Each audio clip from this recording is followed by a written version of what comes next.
Adorno nos obliga a confrontar lo que preferimos ignorar, que la modernidad no solo es progreso, sino también un campo de ruinas éticas y culturales.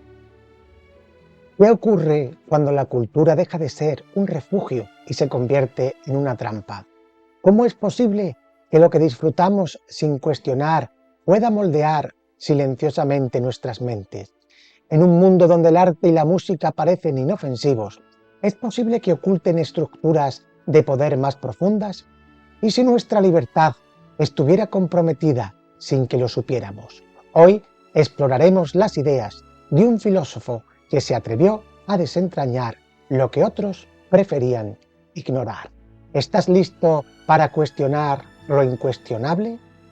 Theodor Adorno nació el 11 de septiembre de 1903 en la ciudad alemana de Fráncfort del Meno, dentro de una familia con antecedentes culturales y religiosos variados. Su padre, Oskar Alexander Wieselgren, era un próspero comerciante judío, asimilado al protestantismo, mientras que su madre, María Calvelli Adorno, provenía de una familia corsa y era católica. María fue reconocida cantante profesional, lo que hizo que el ambiente artístico y cultural impregnara desde temprano en la vida del pequeño Theodor. Desde niño, Adorno mostró un talento sobresaliente, especialmente en el ámbito de la música. Recibió una educación rigurosa y formal en ella, estudiando piano con el compositor Bernard Sekles. Su infancia y su juventud transcurrieron en un ambiente de privilegio que le permitió acceder a la mejor formación académica. Durante estos años, su interés por la música, la filosofía y la literatura comenzó a tomar forma. Adorno asistió al prestigioso Gymnasium Kaiser Wilhelm en Frankfurt, donde destacó en disciplinas humanísticas. Al finalizar sus estudios secundarios, ingresó en la Universidad de Frankfurt, donde estudió filosofía, sociología, psicología y música. Su pasión por la música se mantuvo constante y, en paralelo a sus estudios universitarios, profundizó en la teoría musical y en la composición. En 1924 se doctoró en filosofía con una tesis sobre Edmund Husserl titulada El concepto del inconsciente en la teoría trascendental de la mente. Durante la década de 1920, Adorno comenzó a frecuentar círculos intelectuales y culturales que definieron su carrera. Uno de sus primeros contactos significativos fue con Siegfried Kracua, mentor y crítico cultural que influyó en su pensamiento temprano. A través de Kracua, Adorno se adentró en las obras de Marx, George Lukács y otros pensadores que luego formarían parte de su bagaje intelectual. En 1925, Adorno se trasladó a Viena para estudiar composición musical con Alban Berg, discípulo de Arnold Schoenberg. Esta experiencia marcó profundamente su relación con la música y lo introdujo al mundo de la vanguardia musical de principios del siglo XX. Sin embargo, aunque mostró talento, Adorno pronto se dio cuenta de que no seguiría una carrera como compositor profesional. Aun así, la música continuaría siendo una parte integral de su vida personal y académica. En 1931 comenzó a colaborar con el Instituto de Investigación Social, dirigido por Max Horkheimer en la Universidad de Frankfurt. Este instituto, conocido posteriormente como la Escuela de Frankfurt, sería un eje central en su vida académica y profesional. Adorno se integró a un grupo de intelectuales comprometidos con el análisis crítico de la sociedad, entre los que destacaban Marcuse, Erich Fromm y Walter Benjamin, quien se convirtió en uno de sus amigos cercanos. Durante este periodo, Adorno también empezó a trabajar como docente en la Universidad de Frankfurt. En 1931 presentó su habilitación, una disertación académica que lo acreditó como profesor universitario sobre Kierkegaard y la construcción estética, que fue publicada más tarde como libro. Su enfoque integrador de la filosofía, la sociología y la música ya era evidente en este momento y sus trabajos comenzaron a destacar por su interdisciplinaridad. La llegada al poder del nazismo en 1933 marcó un punto de inflexión en la vida de Adorno, debido a sus orígenes judíos y a su afiliación con la Escuela de Frankfurt. Se vio obligado a abandonar Alemania. Este exilio lo llevó primero a Inglaterra, donde estudió en el Merton College de la Universidad de Oxford entre 1934 y 1937. Durante su estancia en Inglaterra, trabajó en una disertación sobre Husserl, pero su enfoque filosófico comenzó a desplazarse hacia preocupaciones más sociológicas y críticas, influenciado por los acontecimientos políticos y sociales de la época. En 1938, Adorno emigró a Estados Unidos, donde se unió al resto de los miembros exiliados del Instituto de Investigación Social. Allí trabajó en estrecha colaboración con Max Horkheimer y otros colegas en diversos proyectos de investigación sociológica y cultural. Una de sus colaboraciones más importantes durante este periodo fue en el programa de investigación sobre prejuicios, patrocinado por la Fundación Rockefeller, que buscaba analizar las raíces del antisemitismo y otras formas de intolerancia. Mientras estaba en Estados Unidos, residió principalmente en Los Ángeles y en Nueva York. En Los Ángeles entró en contacto con la vibrante comunidad de exiliados europeos, que incluía a figuras como Thomas Mann y Bertolt Brecht. Adorno también trabajó en la Oficina de Investigación de Radio, un proyecto dirigido por Paul Lazarsfeld, donde analizó el impacto de la radio en la cultura de masas. Tras el final de la Segunda Guerra Mundial, regresó a Alemania en 1949. Retomó su posición en la Universidad de Frankfurt y se convirtió en una figura central de la vida académica alemana de la posguerra. Su regreso marcó una nueva etapa en su vida, en la que combinó su labor docente con la dirección del Instituto de Investigación Social, donde sucedió a Max Horkheimer como director. Adorno dedicó gran parte de esta etapa de su vida a reconstruir el sistema educativo alemán, devastado tras años de propaganda nazi. Defendió una educación que fomentara el pensamiento crítico y combatiera las ideologías totalitarias. Además, continuó desarrollando su obra académica, impartiendo clases y seminarios que atrajeron a estudiantes de toda Europa. En 1937, Adorno se casó con Gretel Karplus, una mujer inteligente y decidida que lo acompañó durante gran parte de su vida.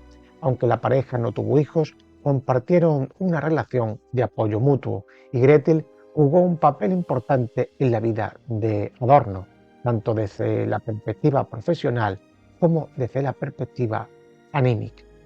Aunque su personalidad pública a veces se percibía como severa debido a la profundidad de su pensamiento, quienes lo conocieron personalmente lo describían como un hombre cálido y comprometido con sus colegas, estudiantes y amigos. En el verano de 1969, Adorno decidió tomarse unas vacaciones en Suiza para recuperarse del estrés acumulado por su trabajo. Sin embargo, su salud ya estaba bastante deteriorada. El 6 de agosto de 1969 falleció inesperadamente debido a un infarto en Vis, Suiza, a los 65 años. ¿Cuáles son sus influencias filosóficas? La obra de Kant desempeñó un papel crucial en la formación del pensamiento de Adorno, especialmente en lo que respecta a la crítica de la razón. Adorno adoptó de Kant la idea de que la razón es un instrumento poderoso para el conocimiento humano, pero también reconoció sus limitaciones. En la tradición kantiana, Adorno abordó las contradicciones inherentes al proyecto de la Ilustración, destacando cómo ésta, al intentar liberar al ser humano de la ignorancia mediante el conocimiento, también contribuyó a formas de dominación. Adorno se alineó con Kant en su insistencia en la autonomía del sujeto y la importancia de la crítica reflexiva. Sin embargo, fue más allá al señalar que la razón instrumentalizada puede transformarse en un mecanismo opresivo. Esto se evidencia en su obra Dialéctica de la Ilustración, donde analiza cómo la racionalidad moderna ha contribuido a la alienación y a la subordinación del individuo al sistema social. La filosofía de Hegel tuvo una influencia aún mayor en Adorno, especialmente su método dialéctico. Adorno admiraba la forma en que Hegel analizaba las contradicciones inherentes a la realidad y cómo éstas podían conducir al desarrollo histórico y conceptual. Sin embargo, Adorno rechazó el optimismo hegeliano sobre la síntesis final y la resolución de las contradicciones en una totalidad reconciliada. Adorno tomó prestado el enfoque dialéctico de Hegel, pero lo transformó en lo que denominó dialéctica negativa. El marxismo también ocupa un lugar central en su filosofía. Aunque Adorno nunca se consideró un marxista ortodoxo, utilizó muchos de los conceptos de Marx para analizar la sociedad capitalista.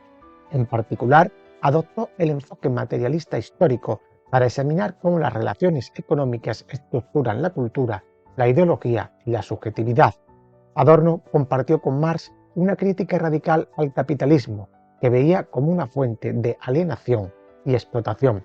Sin embargo, Adorno fue más allá, al integrar su análisis con una crítica cultural más amplia, centrada en la industria cultural y los efectos del consumo masivo en la conciencia humana.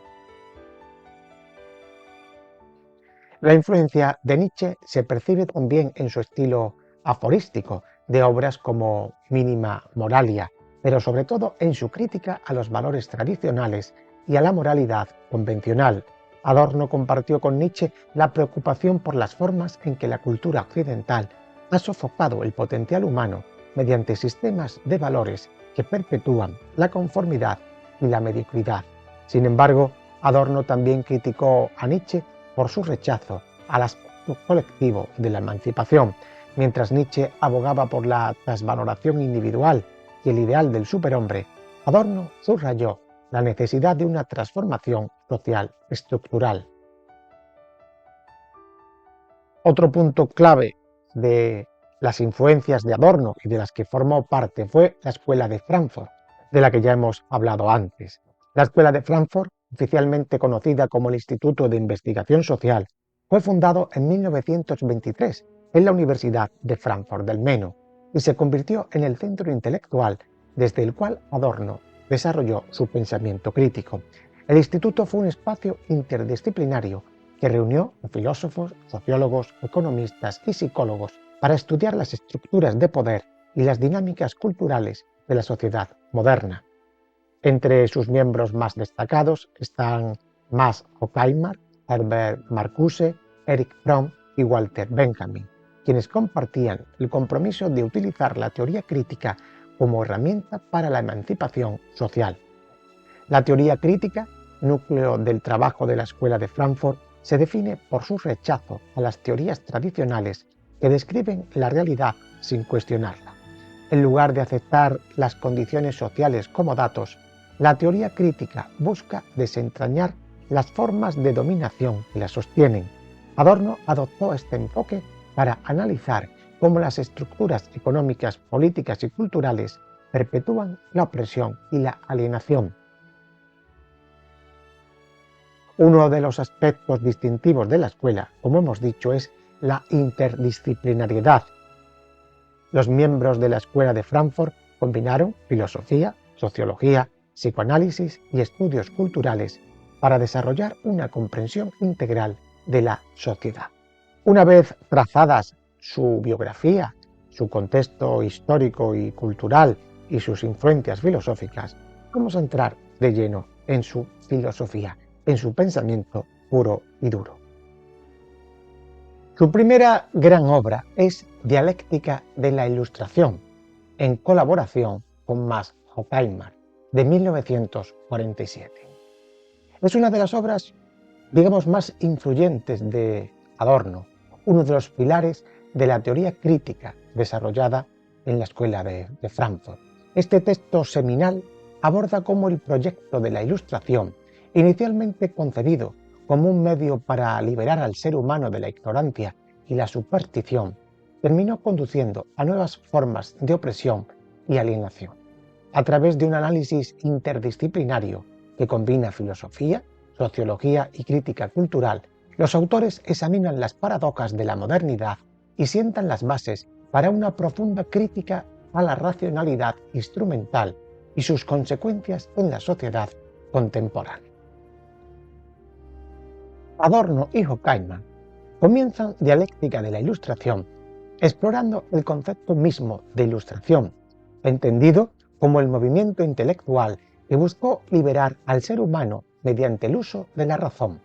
La Ilustración prometía emancipar a la humanidad del miedo, la superstición y la dominación mediante el conocimiento y la aplicación de principios racionales. Este ideal, que había inspirado avances científicos, filosóficos y políticos desde el siglo XVII, parecía ofrecer un camino hacia el progreso humano. Sin embargo, Adorno y Horkheimer argumentaron que este proyecto contenía contradicciones inherentes. En lugar de lograr una emancipación auténtica, la razón ilustrada se convirtió en un instrumento para el dominio, tanto sobre la naturaleza como sobre los propios seres humanos. La Ilustración, que debía liberar, terminó estableciendo nuevas formas de opresión. Este lado oscuro del progreso racional es lo que los autores analizan como la dialéctica de la Ilustración. Un concepto central en esta dialéctica de la Ilustración es el de la razón instrumental, que Adorno y Horkheimer describen como la reducción de la racionalidad a una herramienta para alcanzar fines específicos, generalmente relacionados con la eficiencia y el control. Este tipo de razón, centrada exclusivamente en el cómo y no en el por qué, prioriza los medios sobre los fines y subordina todo a su utilidad práctica. Los autores señalan que la racionalidad instrumental ha permeado todos los aspectos de la vida moderna, desde la economía hasta la política, transformando a las personas en meros objetos de cálculo y producción. En lugar de cuestionar los valores y objetivos subyacentes al progreso, la razón instrumental los da por sentados, perpetuando sistemas de dominación. Por ejemplo, en lugar de emancipar a los trabajadores, el desarrollo industrial los encadenó aún más a las máquinas y a las estructuras de poder económico. La alienación es una consecuencia inevitable de esta racionalidad instrumental. Los seres humanos se ven reducidos a funciones y roles dentro de un sistema que los deshumaniza, mientras que la naturaleza es explotada sin consideración ética. En este sentido, Adorno y Horkheimer critican no solo el capitalismo, sino también las formas de pensamiento que lo sustentan. Un aspecto crucial de la dialéctica de la Ilustración es también su análisis del fascismo como una manifestación extrema de la racionalidad instrumental.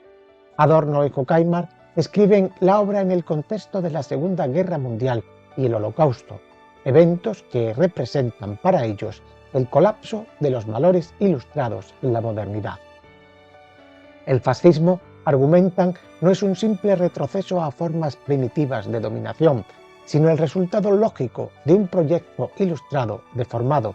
Utiliza herramientas de racionalidad técnica y organizativa para fines irracionales, como la persecución y el exterminio. Los campos de concentración, con su estructura industrial y su eficiencia fría, son ejemplos terribles de cómo la razón instrumental puede ser utilizada para la destrucción masiva. Adorno y Horkheimer también examinan cómo el fascismo se aprovecha de las masas alienadas, prometiendo orden y estabilidad en un mundo marcado por la incertidumbre. Las dinámicas del autoritarismo y la manipulación ideológica, que ellos denominan como personalidad autoritaria, están directamente vinculadas a la pérdida de autonomía individual que promueve la razón instrumental. Otro tema central en la obra es la crítica a la industria cultural, un concepto que Adorno y Horkheimer desarrollan para describir cómo la cultura se convierte en un producto mercantilizado en las sociedades modernas. En lugar de ser una esfera autónoma de creación y reflexión, La cultura se subsume bajo las lógicas del mercado, perdiendo su potencial crítico y emancipador. La industria cultural, según los autores, homogeniza la producción artística y convierte a los consumidores en receptores pasivos. Los productos culturales, como películas, programas de radio y música popular, son diseñados para entretener y distraer, pero también para perpetuar el status quo. Esta estandarización de la cultura refuerza las jerarquías sociales y limita la capacidad de las personas para imaginar alternativas al sistema existente. Adorno y Horkheimer argumentan que la industria cultural no solo satisface las demandas del mercado, sino que también las crea. Mediante la publicidad y la propaganda, moldea los deseos y las necesidades de los consumidores, manteniéndolos atrapados en un ciclo de consumo que beneficia a las élites económicas. Uno de los argumentos más originales de dialéctica de la Ilustración es la idea de que el mito y la razón no son opuestos absolutos, como tradicionalmente se ha pensado. Los autores sugieren que la Ilustración, en su intento de superar el mito, se convirtió en un nuevo tipo de mito. Por ejemplo, la ciencia, que en el proyecto ilustrado representaba el triunfo de la razón sobre la superstición, adoptó un carácter dogmático en la modernidad. La fe ciega en el progreso tecnológico y científico se convierte en una forma de mitología, donde se da por sentado que todo avance técnico es inherentemente bueno. Este mito de la modernidad oculta las consecuencias negativas del progreso, como la explotación, la alienación y la destrucción ecológica. Adorno y Horkheimer también analizan cómo el proyecto de la Ilustración ha afectado al individuo moderno. La razón instrumental, al imponer un sistema de valores basado en la utilidad y el rendimiento, erosiona la autonomía individual y la capacidad de pensar críticamente. En lugar de sujetos autónomos, los seres humanos se convierten en engranajes de un sistema que les dicta cómo actuar, qué desear y cómo vivir. La alienación cultural y social genera individuos conformistas, incapaces de resistir las estructuras de poder que los oprimen. En este sentido, dialéctica de la Ilustración no solo es una crítica a las instituciones y sistemas, sino también un llamado a la recuperación de la subjetividad y la capacidad de crítica. Es interesante resaltar que el título de la obra no solo refleja el contenido, sino también el método utilizado por Adorno y Horkheimer, la dialéctica. Este enfoque, heredado de Hegel, se utiliza para analizar las contradicciones internas del proyecto de la Ilustración. A diferencia de Hegel, sin embargo, los autores no buscan una síntesis que resuelva estas contradicciones. En su lugar, destacan la importancia de mantenerlas abiertas como una forma de resistencia al cierre ideológico. La dialéctica negativa, que Adorno desarrollaría más tarde, es un intento de pensar más allá de los límites impuestos por la racionalidad instrumental, desafiando las categorías y sistemas que perpetúan la presión, pero lo veremos en breve. Desde su publicación, Dialéctica de la Ilustración ha sido objeto de intensos debates y estudios. Su crítica a la modernidad y a la razón instrumental influyó profundamente en campos como la sociología, la filosofía política, los estudios culturales y la teoría crítica. Aunque algunos críticos han acusado a Adorno y Horkheimer de pesimismo excesivo, su análisis sigue siendo relevante para entender fenómenos contemporáneos como el consumismo, el autoritarismo y la crisis ecológica. Vamos a ver ahora la otra gran obra de Adorno que ya hemos citado, la dialéctica negativa, escrita en 1966. En este texto, Adorno desarrolla este famoso concepto de dialéctica negativa, que constituye tanto una crítica al idealismo hegeliano como una propuesta metodológica para analizar las contradicciones de la realidad sin resolverlas en una síntesis totalizadora. Esta es una obra profundamente crítica que desafía los enfoques filosóficos tradicionales y ofrece una alternativa radical para el pensamiento y la práctica crítica en un mundo dominado por estructuras de poder y dominación. Dialéctica negativa se publica en un momento histórico marcado por las secuelas de la Segunda Guerra Mundial, el auge del capitalismo avanzado y la creciente influencia de la industria cultural. Adorno, profundamente afectado por los horrores del Holocausto y las contradicciones del progreso moderno, se enfrenta a la tarea de repensar la filosofía en un contexto donde las promesas de la modernidad han fallado. El texto también es una respuesta a las limitaciones que Adorno percibía en las tradiciones filosóficas anteriores, desde el idealismo alemán hasta el positivismo lógico. Aunque influidas por estas corrientes, las ideas de Adorno buscan superarlas, proponiendo una forma de pensamiento que resista la clausura conceptual y permanezca abierta a las complejidades y tensiones de la realidad.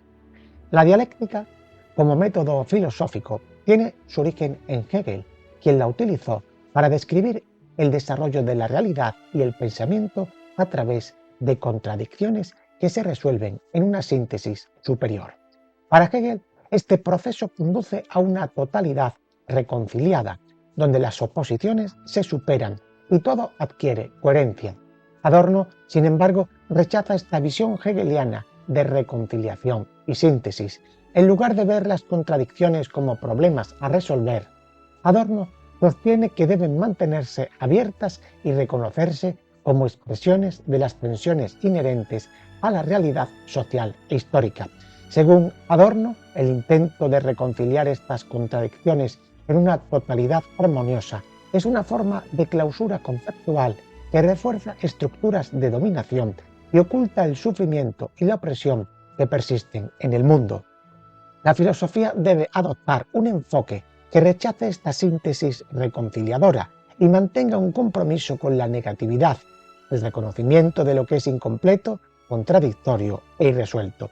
Este enfoque es lo que él denomina dialéctica negativa.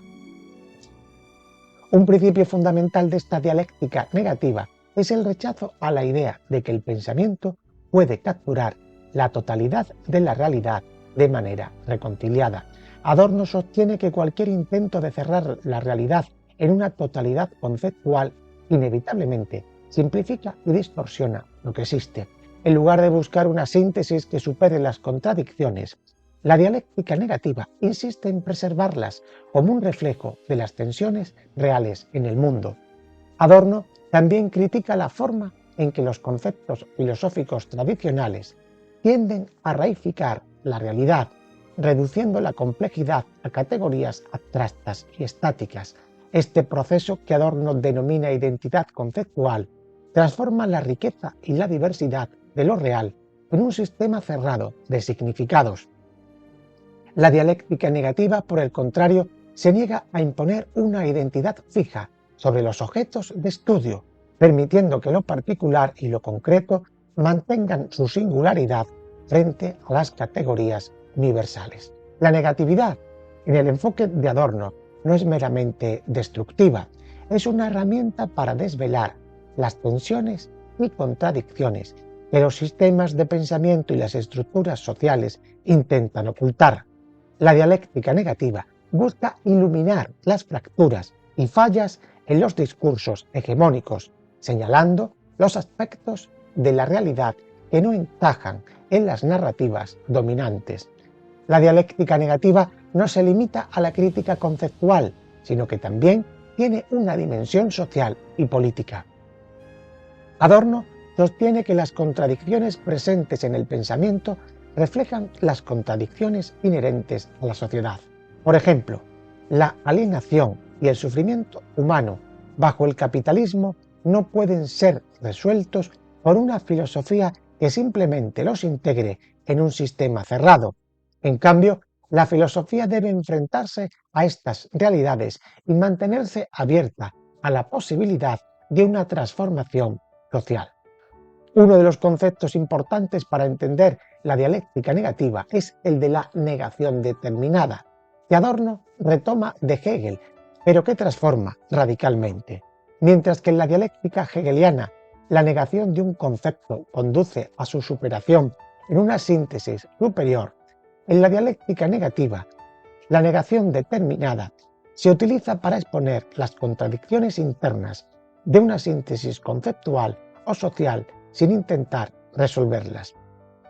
La negación determinada es un acto de resistencia contra la clausura del pensamiento y un recordatorio de lo que parece completo y coherente está en realidad lleno de tensiones no resueltas. Por ejemplo, al criticar al capitalismo, Adorno no busca un sistema alternativo cerrado, sino que destaca las contradicciones y sufrimientos que el capitalismo genera como evidencia de su carácter insostenible. Adorno utiliza su enfoque dialéctico para analizar cómo los productos culturales, en lugar de liberar a las personas, refuerzan su alienación al promover conformismo y entretenimiento vacío. La industria cultural es una manifestación de la razón instrumental que Adorno critica en Dialéctica de la Ilustración y un claro ejemplo de cómo sus contradicciones sociales se reflejan en la producción cultural. Otro aspecto central de la crítica social de Adorno es su insistencia en que el sufrimiento humano debe ser la medida de toda filosofía y política. Cualquier sistema que ignore o minimice el sufrimiento está fundamentalmente defectuoso. La dialéctica negativa, al mantener abiertas las contradicciones y enfrentarse a las realidades del sufrimiento, ofrece un enfoque ético para la crítica social. En la dialéctica negativa, Adorno también dirige su crítica al positivismo lógico, una corriente filosófica que dominaba el pensamiento académico en su época. El positivismo, con su énfasis en la verificación empírica y la eliminación de la metafísica, representa para Adorno otra forma de clausura conceptual. Al reducir el conocimiento a lo que puede ser medido y comprobado, el positivismo excluye las dimensiones más profundas y contradictorias de la experiencia humana. Adorno argumenta que el positivismo no solo simplifica la realidad, sino que también refuerza el conformismo al desviar la atención de las preguntas éticas y sociales fundamentales. En este sentido, la dialéctica negativa se opone al positivismo al insistir en la importancia de abordar las tensiones y contradicciones que el positivismo ignora. A pesar de su profundidad y originalidad, Dialéctica negativa ha sido objeto de críticas por su aparente pesimismo y su negativa a ofrecer soluciones concretas a los problemas que identifica. Algunos críticos han acusado a Adorno de caer en un nihilismo paralizante al señalar las fallas de la modernidad sin proponer alternativas claras. Minima Moralia es otra de sus grandes obras. Minima Moralia, Reflexiones desde la vida dañada, se publica en 1951 y es una de las obras más personales e influyentes de Adorno. Fue publicada en el periodo de posguerra y la obra recoge aquí una serie de aforismos, reflexiones y ensayos breves escritos durante su exilio en los Estados Unidos. En este texto, Adorno ofrece un análisis profundo y crítico de la vida cotidiana bajo el capitalismo avanzado, explorando cómo las estructuras económicas y sociales afectan las relaciones humanas y la subjetividad y la cultura. Minima Moralia no es solo un diagnóstico de la alienación y el sufrimiento humano, sino también un llamado a resistir la deshumanización y la instrumentalización que define la sociedad moderna. El título Minima Moralia hace referencia irónica a la ética a Nicómaco de Aristóteles, que busca un camino hacia la vida virtuosa. En contraste, Adorno parte de la premisa de que en el mundo marcado por la barbarie y la instrumentalización, la vida buena es prácticamente imposible. Las reflexiones del libro no son guías para la virtud, sino un intento de registrar las distorsiones de la vida cotidiana y buscar formas de resistencia dentro de estas limitaciones. Una de las características distintivas de Minima Moralia es su estructura fragmentada. En lugar de presentar un tratado sistemático, Adorno opta por aforismos y ensayos breves que abordan una amplia gama de temas, desde la vida personal hasta la cultura de masas. Esta forma no es arbitraria, refleja la naturaleza misma de la modernidad, que Adorno percibe como fragmentada y alineante. La fragmentación también tiene una dimensión ética. Para Adorno, un pensamiento sistemático y totalizador corre el riesgo de reproducir las mismas estructuras de dominación que critica. Al optar por una forma fragmentaria, mínima moralia, rechaza la síntesis y mantiene abierta la posibilidad de crítica. La alienación, entendida como la separación de los individuos de su propia humanidad y de los demás, es un punto a criticar en la obra. Adorno examina cómo el capitalismo avanzado reduce a las personas a funciones dentro de un sistema económico, despojándolas de su individualidad y creatividad. Esta alienación no solo se manifiesta en el ámbito laboral, sino también en las relaciones personales, que se ven cada vez más medidas por la lógica del intercambio y la utilidad. Adorno describe cómo esta alienación afecta incluso a los aspectos más íntimos de la vida cotidiana, desde la forma en que las personas decoran sus hogares hasta cómo interactúan con los demás. La instrumentalización penetra en todos los niveles de la existencia, haciendo que incluso los gestos más simples estén subordinados a la lógica de la productividad y el consumo. Otro tema clave es la pérdida de autenticidad en un mundo dominado por la cultura de masas y la industria cultural. Adorno señala que en el capitalismo avanzado la autenticidad se convierte en una mercancía más, empaquetada y vendida, como parte de la experiencia de consumo. Esto es especialmente evidente en el ámbito del arte, que pierde su capacidad crítica y transformadora al convertirse en un producto estandarizado. La pérdida de autenticidad también afecta las relaciones humanas, que se vuelven superficiales y utilitarias. Adorno lamenta la incapacidad de las personas para conectarse genuinamente con los demás en un mundo donde todo está mediado por la lógica del mercado. El sufrimiento humano es otro eje central de mínima moralia. Adorno ve el sufrimiento como una característica inevitable de la modernidad, resultado de un sistema que prioriza la eficiencia y el rendimiento sobre las necesidades humanas. Este sufrimiento no es solo físico, sino también psicológico y emocional, manifestándose en formas como la ansiedad, la depresión y la sensación de aislamiento. Para Adorno, la filosofía no puede ignorar el sufrimiento humano, debe enfrentarlo directamente y tomarlo como un punto de partida para la crítica social. En este sentido, la obra es un diagnóstico del sufrimiento como un acto de resistencia contra las fuerzas que lo perpetúan. Adorno dedica una atención especial a la cultura de consumo, que considera una de las herramientas más eficaces del capitalismo avanzado para perpetuar la alienación. La industria cultural, al producir bienes culturales estandarizados y fácilmente consumibles, refuerza las jerarquías sociales y limita la capacidad de los individuos para pensar críticamente. Los productos culturales, desde las películas hasta la música popular, ofrecen una ilusión de escape y satisfacción, pero en realidad fortalecen el conformismo y la pasividad. Esta crítica a la cultura de consumo se extiende a la publicidad, que Adorno describe como un medio para crear falsas necesidades y manipular los deseos de las personas. En lugar de satisfacer las necesidades auténticas, el consumo perpetúa un ciclo de insatisfacción y dependencia. A pesar de su tono pesimista, Mínima Moralia no es un llamado a la resignación. Adorno sugiere que incluso en la vida cotidiana hay posibilidades de resistencia contra la alienación y la deshumanización. Estas formas de resistencia no son grandiosas ni heroicas, a menudo se encuentran en pequeños gestos de reflexión y críticas que desafían las normas establecidas. Por ejemplo, Adorno señala que la atención al detalle y la apreciación de lo particular pueden ser formas de resistencia contra la estandarización. Al valorar lo que es único y específico, las personas pueden desafiar la lógica de la homogeneización que domina la sociedad moderna.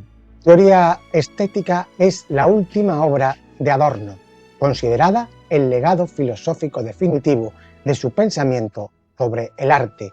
Esta obra sintetiza décadas de reflexión sobre la estética y fue publicada póstumamente en 1970.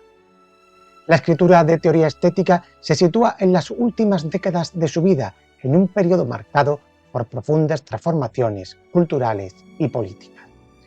Adorno considera aquí el arte como una de las pocas esferas capaces de resistir la instrumentalización total de la vida en el capitalismo avanzado.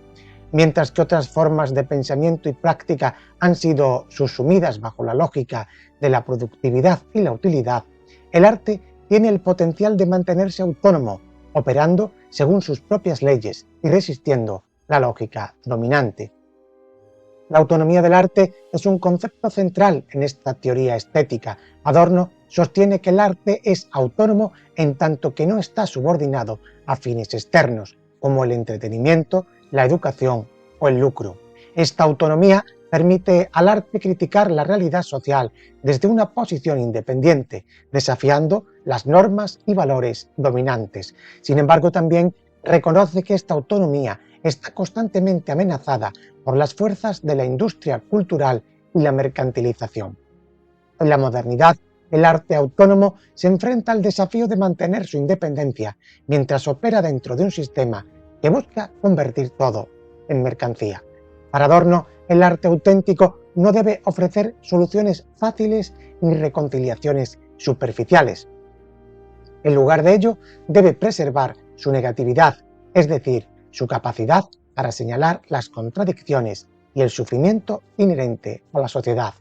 Esta negatividad no es meramente destructiva, es una forma de resistencia que mantiene abierta la posibilidad de un cambio radical. El arte negativo rechaza las expectativas del espectador de belleza convencional o entretenimiento. En su lugar, desafía, incomoda o cuestiona. Obras como las de Arnold Schoenberg, Samuel Beckett o Paul Klee, según Adorno, ejemplifican este tipo de arte que no se conforma con la lógica del mercado ni con las demandas de las culturas de masas. Adorno amplía su crítica a la industria cultural, un tema que ya había explorado en Dialéctica de la Ilustración. La industria cultural, al priorizar la rentabilidad sobre la claridad, conduce a la homogeneización del arte. Las obras se producen en masa para satisfacer las expectativas del mercado, lo que elimina su singularidad y su capacidad crítica. El cine de Hollywood, la música pop y la televisión son ejemplos de esta tendencia, donde el arte se reduce a un medio de entretenimiento que refuerza el conformismo y la pasividad. Adorno rechaza la idea de que el arte pueda o deba ser completamente independiente de la sociedad. Aunque el arte autónomo opera según sus propias leyes, está inevitablemente vinculado a la realidad social de la que surge. Esta relación es dialéctica. El arte refleja las tensiones y contradicciones de su contexto histórico, al tiempo que las critica y transforma. Para Adorno, el arte auténtico no es un escape de la realidad, sino un reflejo de sus contradicciones. Obras como las sinfonías de Mahler o las novelas de Kafka no evaden las tensiones de su tiempo, las enfrentan y las incorporan en su estructura. En este sentido, el arte tiene un papel cognitivo, revelando aspectos de la realidad que no pueden ser expresados por otros medios. Adorno valora el arte abstracto por su capacidad para desafiar las expectativas del espectador y resistir la mercantilización. Obras como las de Kandinsky o Mondrian no buscan representar la realidad de manera lineal, sino explorar nuevas formas de expresión que escapan a la lógica del mercado. En el ámbito musical, Adorno destaca las obras de compositores como Schoenberg y Weber, quienes rompieron con las convenciones tonales para crear un lenguaje musical radicalmente nuevo. Para Adorno, esta música de vanguardia representa una forma de resistencia contra la estandarización y la banalización de la música popular. En teoría estética, Adorno establece un vínculo profundo entre el arte y la filosofía. Aunque el arte es autónomo, comparte con la filosofía la tarea de criticar la realidad y revelar sus contradicciones. Adorno argumenta que el arte auténtico es filosófico en su esencia, ya que cuestiona las categorías establecidas y abre nuevas posibilidades para el pensamiento. Ahora vamos a ver brevemente su obra La filosofía de la nueva música, de 1949. Adorno ve la música como un espacio en el que se libran luchas culturales y sociales fundamentales. La música, según él, no es simplemente un medio de entretenimiento o expresión individual, es un fenómeno profundamente social que refleja las tensiones, contradicciones y dinámicas de su época. Adorno distingue entre la música autónoma y la música heterónoma. La música autónoma opera según sus propias leyes internas y busca mantenerse independiente de las demandas externas, como las del mercado o las ideologías dominantes. Por el contrario, la música heterónoma está subordinada a fuerzas externas, como la industria cultural, que la utiliza como herramienta de control social o entretenimiento superficial. En Filosofía de la nueva música, Adorno argumenta que la música autónoma, representada por Schoenberg, tiene el potencial de criticar la sociedad al exponer sus contradicciones, mientras que la música heterónoma, ejemplificada por ejemplo por Stravinsky, refuerza la alienación y el conformismo. Adorno argumenta que la música tiene un valor cognitivo, ya que puede revelar verdades sobre la sociedad que no pueden ser expresadas por otros medios. La música autónoma, al resistir la lógica del mercado y confrontar al oyente con su negatividad, puede ofrecer una comprensión más profunda de las contradicciones y tensiones de la modernidad.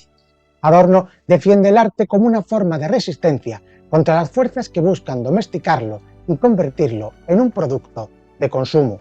La música autónoma no solo critica la sociedad, sino que también sugiere la posibilidad de una transformación radical.